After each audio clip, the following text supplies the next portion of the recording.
Well, everyone, welcome to All Things Aviation and Aerospace.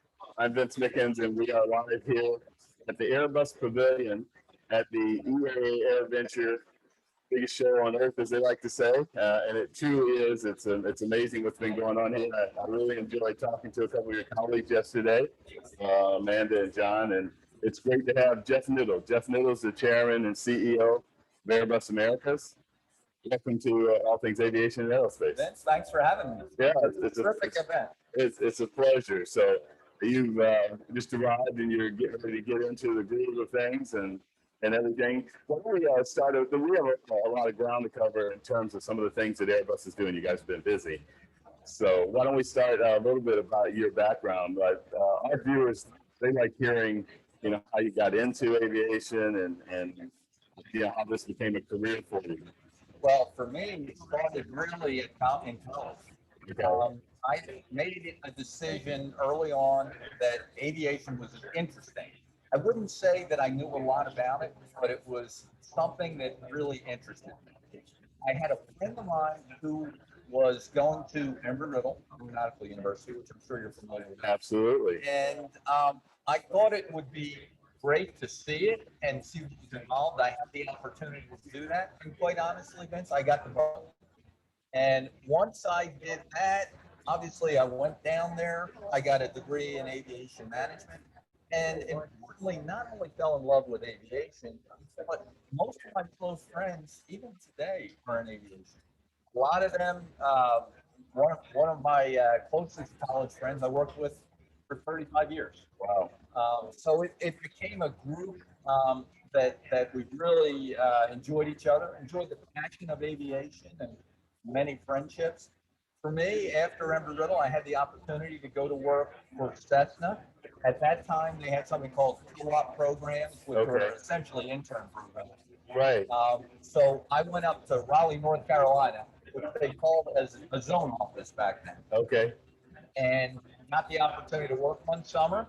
And then they hired me right after I graduated. Yeah, those programs are really great for doing that, familiarizing you and then bringing you in. It was terrific because it really, I didn't know anything about business world, quite honestly, other than what I learned at school. So it really educated me. And I felt that not only passion for aviation, but the link to business, which was important for me.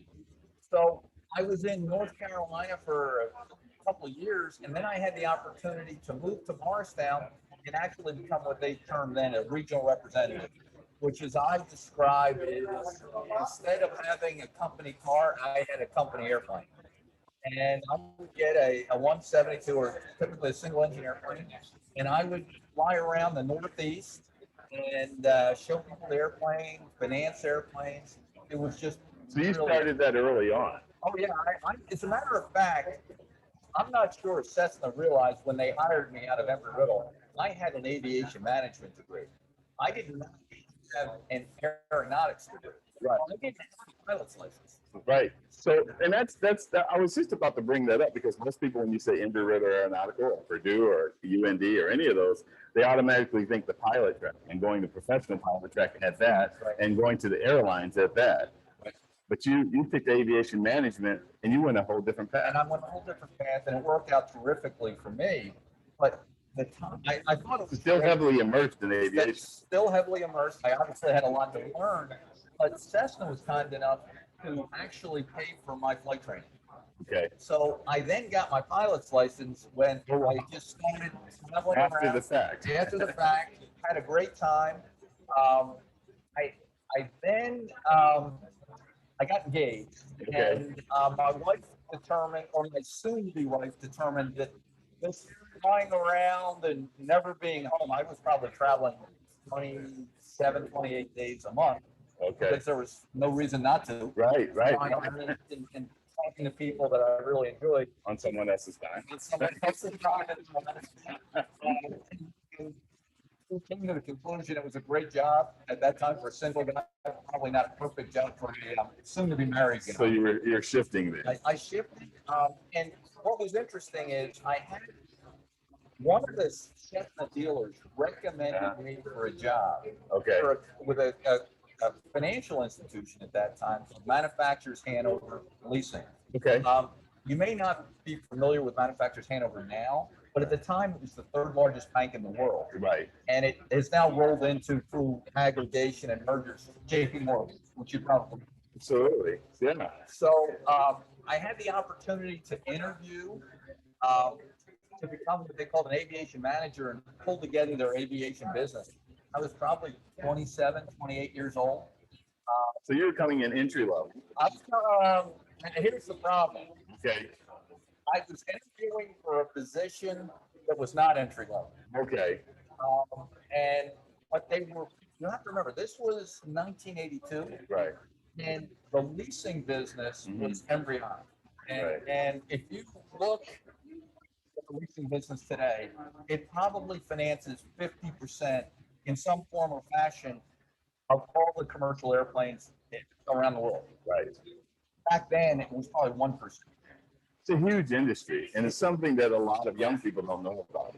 Exactly. Yeah. And I had the opportunity to be on the forefront of that in terms of it getting started. There were guys like Steve Hazy and Tony Ryan who were in it before, but it was still small. Okay. So we had the opportunity to build this company, but the reality is, and you brought up the point, I had the opportunity to interview for a lower level position. Well, it wasn't lower level, and I didn't get the job. Okay. And what happened was I really didn't know a lot about what it was until I got involved in it. Okay. And then I fell in love with it. Right. And through all these interviews and So you went through a process to finally get what you wanted. well, yeah, it was a tough process, and the final part of the process was I called up because I really ended up loving the job, or the job via interview. Right.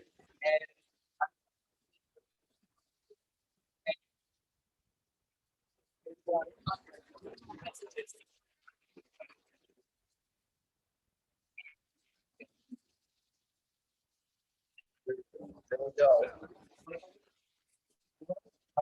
And I used to talk to them about the job, and they said I didn't get the job when I was too young. Okay.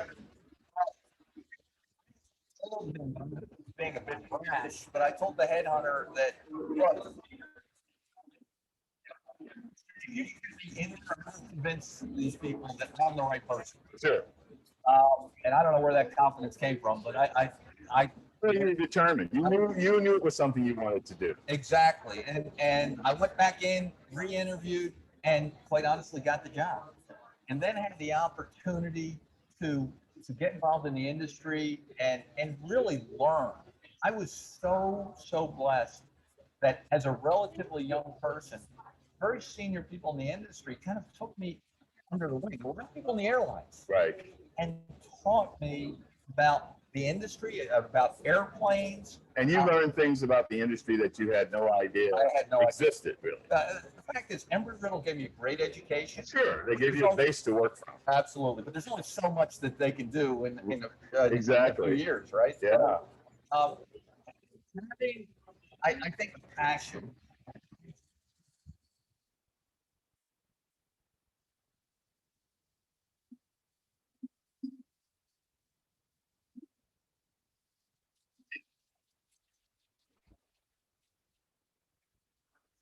I'm sorry. Go ahead. No.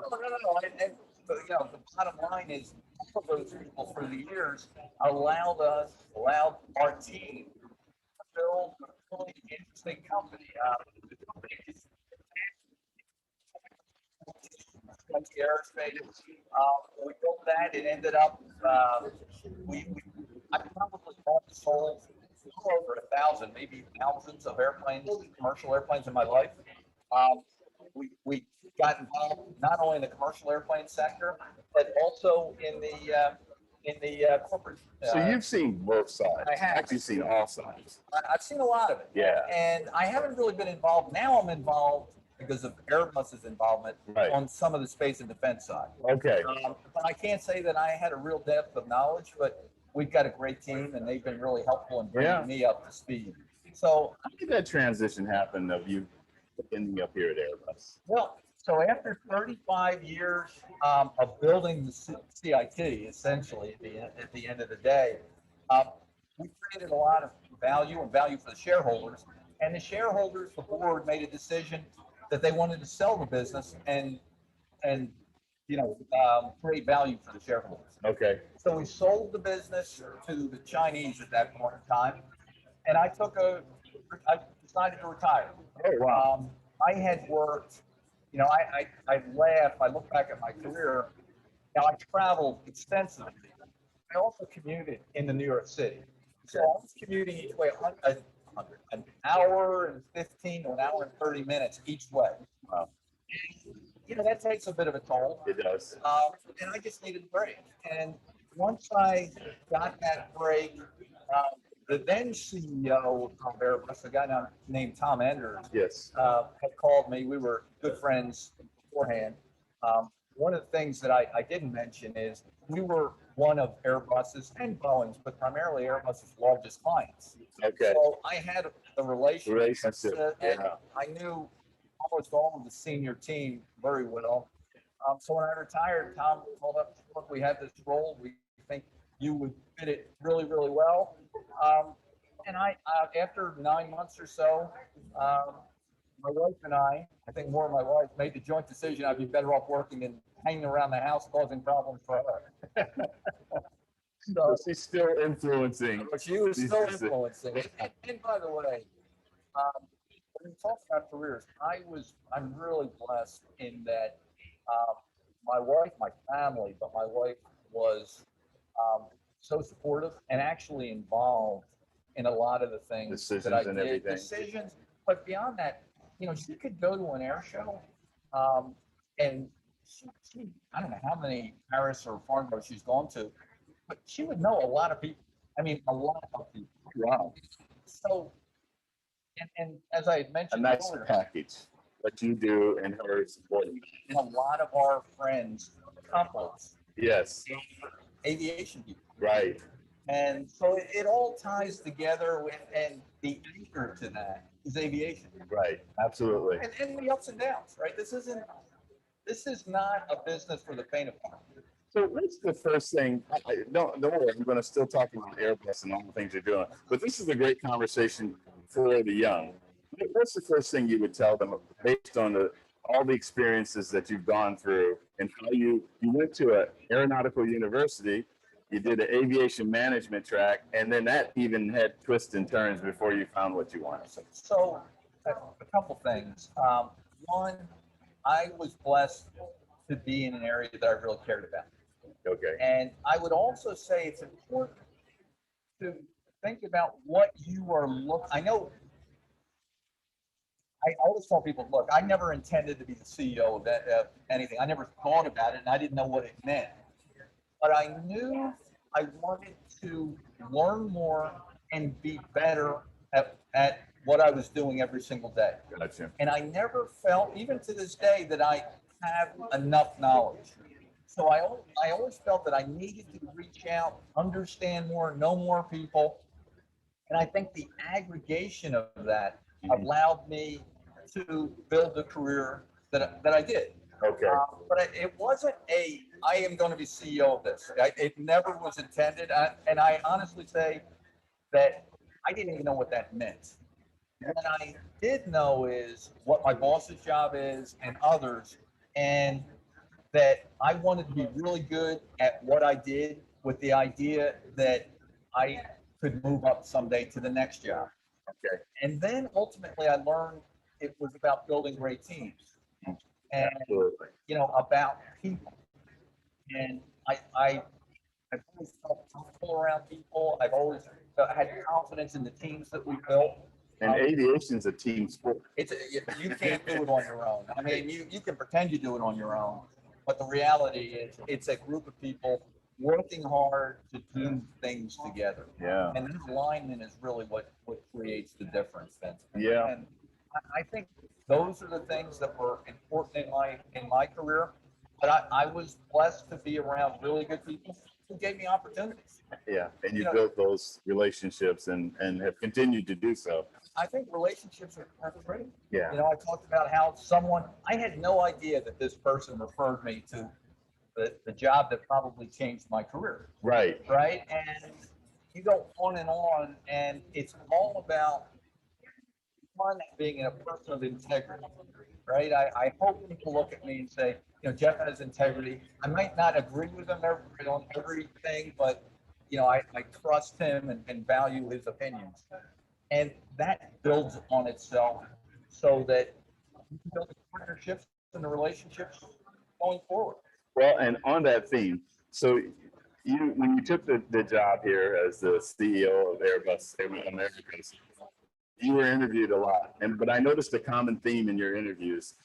You were always talking about the future and what the future holds in the industry specific to Airbus was the first thing on your mind. To me, it seemed like yes.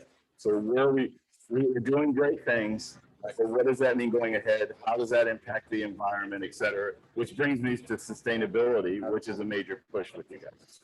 So, Free, who is our current CEO of the group, has really driven the environmental and stability efforts, I think, in the industry, but specifically for Airbus. And I'm really proud to be part of that. If you look at the things that Airbus specifically and the industry is doing today in terms of sustainability, we're not only looking at our airplanes, and we could talk about hydrogen, which we believe has a real future, or SAF, which we think also has a future, and is a great bridge to hydrogen over time, and in some ways can do great things for this industry. So there are lots of opportunities in terms of the airplanes themselves, but also the factories.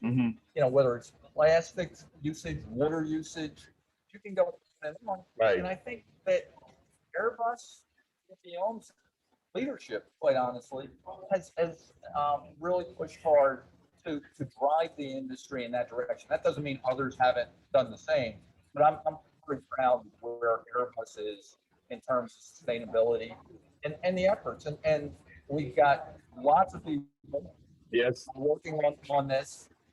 And to me, aviation does best.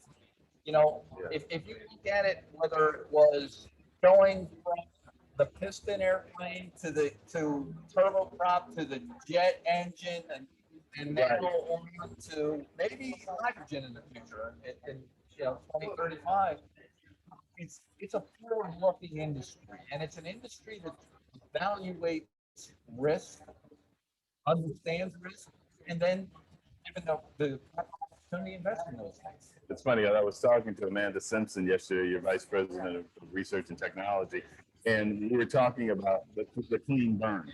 So, for example, Blue Origin with their rocket using hydrogen and basically clean burn. That's exactly right. Yeah, and if you put side by side that along with like the space shuttle, look at the difference. It's a different world. It's a different world, and I think that that's just part of the evolution that through globally in all industries, but also in aviation, the larger aviation, whether it be space or in the commercial realm, in the helicopter business. Well, I was going to say, so you guys do civil, you do fixed wing, you do helicopter, you build, and you do defense, you do military. Is your sustainability across the board? It is. And we feel that it is something that we have as a value of the organization that we need to drive towards improvement. And we get evaluated. I get evaluated on our efforts in terms of sustainability. And I think it's appropriate. We want, in our specific case, the Americas, to help in the leadership of doing the right thing for the planet. It's as simple as that. And whether it's kids, grandkids, or friends, hopefully we'll leave this planet a little better than we got it. Absolutely. One of the other future kind of technology is the urban air mobility.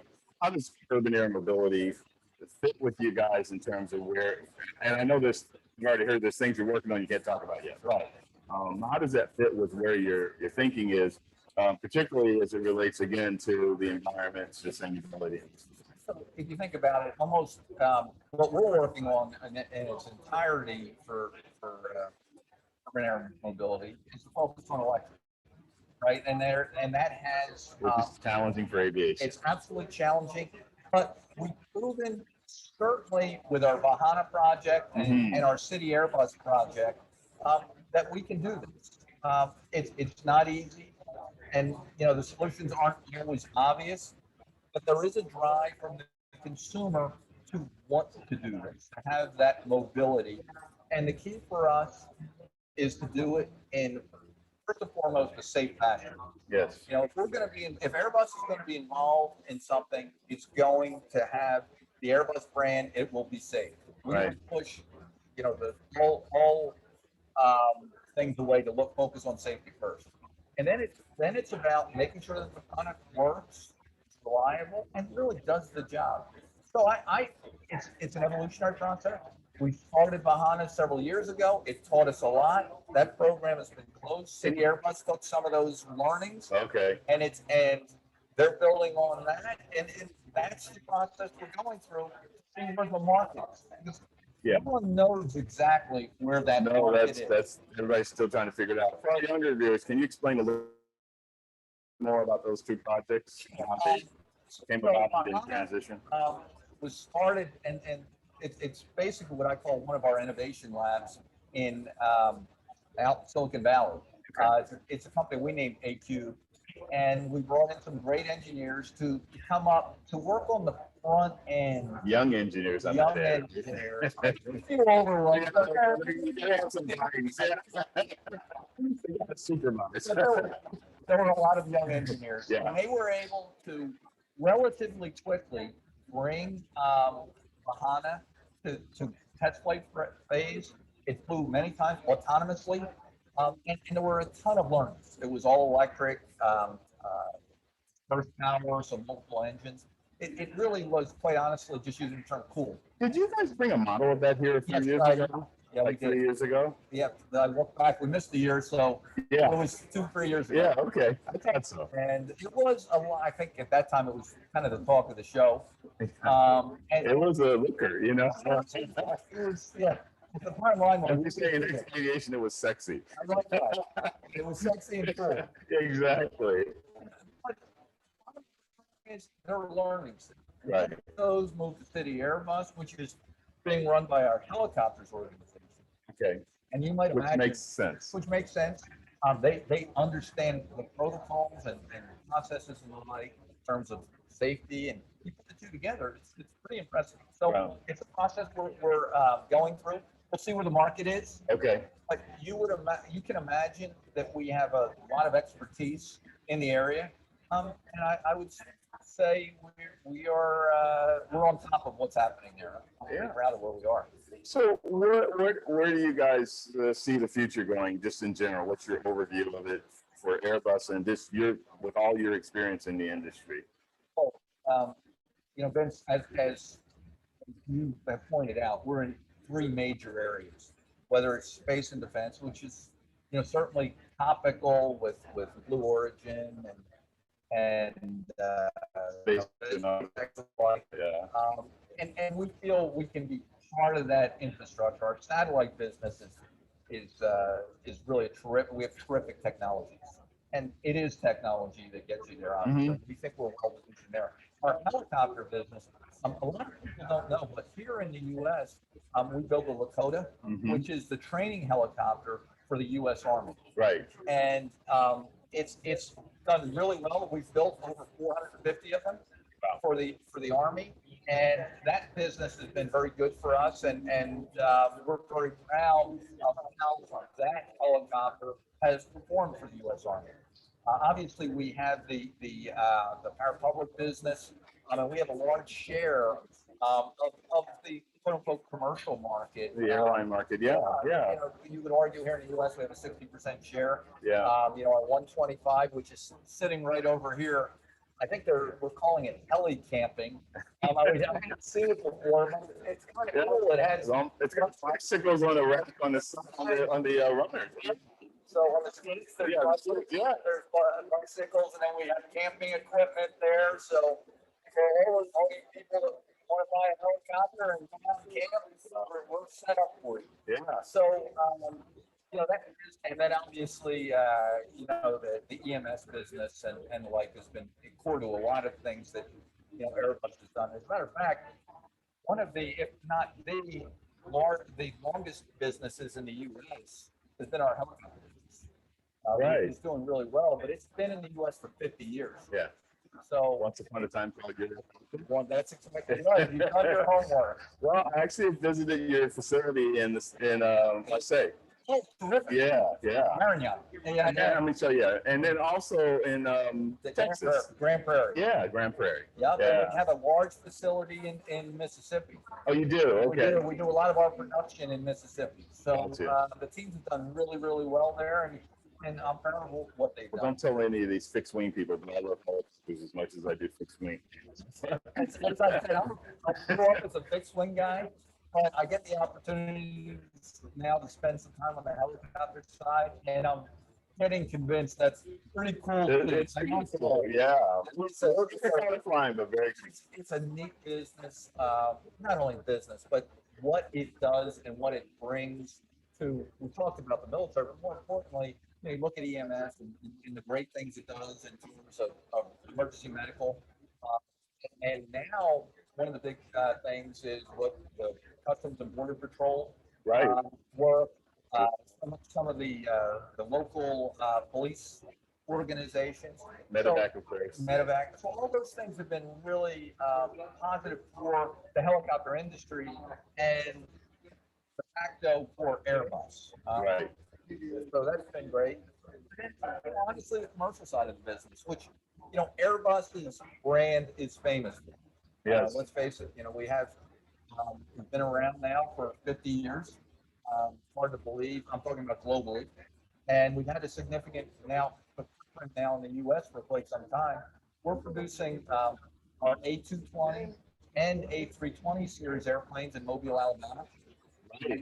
And then up in our big plant down there. A huge plant down there. And up in Canada, in Mirabel, we have our program, which is the major part of the 220, and a major production valve right there in Mirabel. So lots going on, but even the infrastructure, Vince, I think we've built it out. I talked about quote unquote innovation lab. We have engineering centers both in Mirabel, but also in Wichita and Mobile.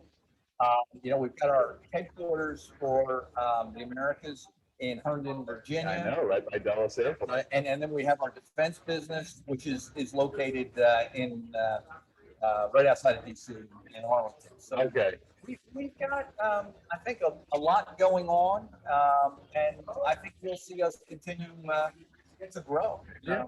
One of the things that I had I wanted to ask you about was, workforce development has been on the radar for a while. Sure.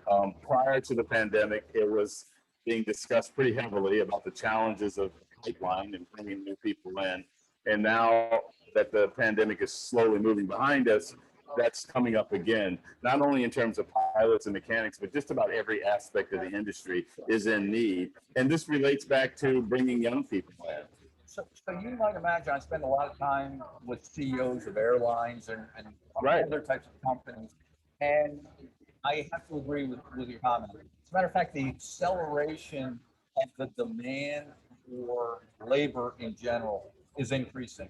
And it's not specifically aviation jobs, but as an example, there was an article in the Wall Street Journal about a lack of truck drivers to supply fuel to airports. There's a tangential job, but you see how this all ties together. Yeah, obviously, A&P mechanics, pilots. We've talked about people who understand the aviation, the business aspect of it. They all understand. Not to mention all the different types of engineers that you need. Absolutely. So what we tried to do is we have a education center. We call it Flight Works Alabama and Flight Path 9. Right. So we're taking students in high school, educating them on aviation. And then when they come out, they'll be in a position, hopefully, to come get a job with Airbus or and others if they see fit. So we think it's great for the students. One, because it creates opportunities for them and teaches them technical skills. Because when you go down there, there's a simulator. There's they learn wiring. It's really fun to go down there. That's neat. So we're trying to accelerate that and be involved. And obviously, the programs they have here at AirVenture is pretty amazing, and we're involved in that. Right, the AeroEducate. AeroEducate. Partnering with. And Yeah. again, it's all about. I think once people understand they can get involved in aviation, I'm willing to bet they stay in aviation. Oh, me too. Because it just, I keep using the term cool, but which is not old school. But We're kind of telling ourselves. So, yeah, exactly. Is what it is. It is.